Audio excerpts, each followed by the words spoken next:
lời ba ang ngay ani ikaw chúa nun akim lâu ta xin cũng khó hara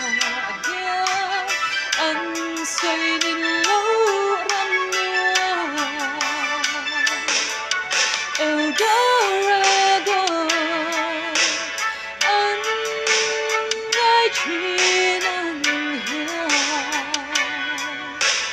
lời ba từng nói em chờ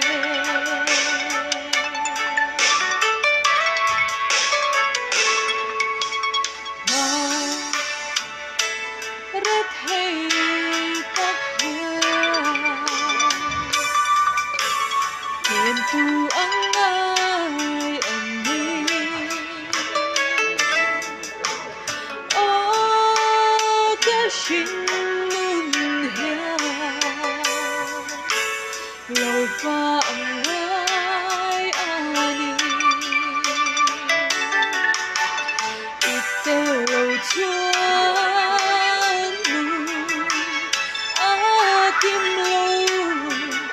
Kazin kong kaharahia Ang soy nilaw ramnua Eldorado